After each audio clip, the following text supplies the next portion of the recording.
22 अप्रैल कश्मीर के पहलगांव में एक ऐसा दिल दहला देने वाला घटना घटी, एक ऐसा आतंकी हमला जिसने पूरे हिंदुस्तान के रूह को झकझोर के रख दिया। सूत्रों के मुताबिक इस हमले में लगभग 26 मासूम लोगों की जान चली गई।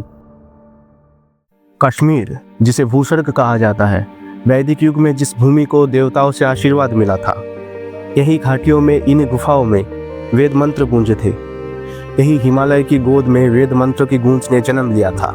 यही आदि शंकराचार्य ने सनातन ज्ञान की ज्योति जलाई थी। यही कैलाशपति शिव ने माता पार्वती को अमृत का रहस्य सुनाया था। और यही ऋषि कश्यप ने इस भूमि को पवित्रता का वरदान दिया था।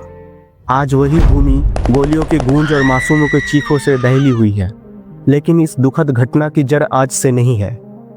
इसकी शुरुआत हुआ था 1947, जब हिंदुस्तान आज़ाद हुआ था। उस समय ब्रिटिश भारत दो हिस्सों में बांटा गया था, भारत और पाकिस्तान।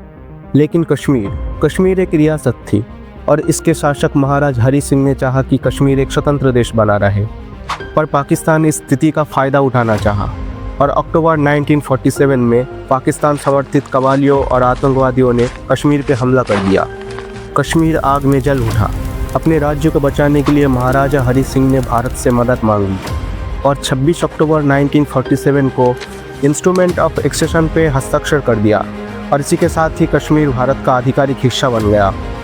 लेकिन जब भारत और पाकिस्तान में संघर्ष बढ़ने लगा तो इस समस्या का समाधान निकाला गया LOC यानी कि लाइन ऑफ कंट्रोल के रूप में, जिसमें तय किया गया कि दोनों देश अपने अपने कब्जे किए हुए क्षेत्रों में ही रहेंगे और सीमाओं पर तनाव को कम करने के लिए लाइन ऑफ कंट्रोल स्थापित करेंगे। यही लाइन आज कश्मीर में बंटवारे की स्पष्ट पहचान है। भारत ने पाकिस्तान से स्पष्ट कर दिया कि जहाँ जहाँ सेना रुक चुकी है वहीं तक सीमा मान्य है।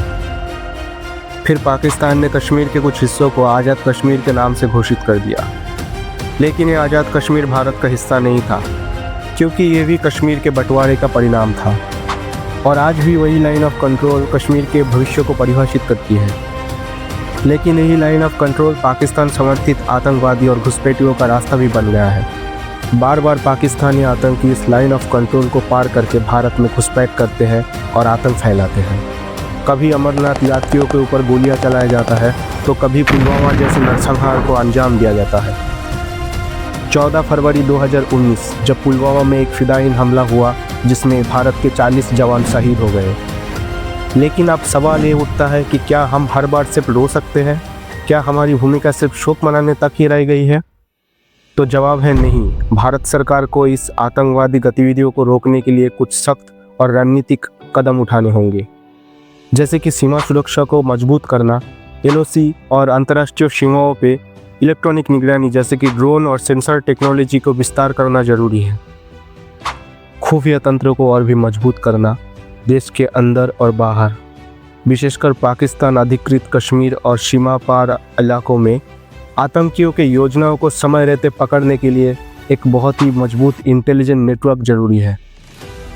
राजनयिक दबाव बनाना, अंतर्राष्ट्रीय मंचों पर पाकिस्तान को आतंकवाद के लिए जवाबदेह ठहराना और वैश्विक समर्थन जुटाना चाहिए ताकि इसके ऊपर दबाव बना रहे। जीरो टॉलरेंस पॉलिसी को लागू करना, सरकार को साफ संदेश देना होगा, आतंकवाद और इसका समर्थन किसी भी रूप में बर्दाश्त नहीं किया जाएगा। स्थानीय युवाओं को बहकाने से रोकना, कश्मीरी नौजवानों को शिक्षा, रोजगार और अवसर देके उन्हें आतंकवाद के रास्ते से दूर रखना ही सबसे ज़्यादा ज़रूरी है। क्योंकि अब वक्त आ गया है कि हम सिर्फ दुख ना बांटें बल्कि इसका हल भी दें। कश्मीर जो कि ऋषियों का धाम हुआ करता था, जहाँ वेद मंत्र गूंजते थे, आज भी एक आशा है कि फिर एक दिन वही दिव्यता लौटेगा, वही शांति लौटेगा। ऐसे ही अनकही कहानियों को जानने के लिए और महसूस करने के लिए मिस्ट्री ऑफ हिंदुस्तान को सब्सक्राइब करना ना भूलें।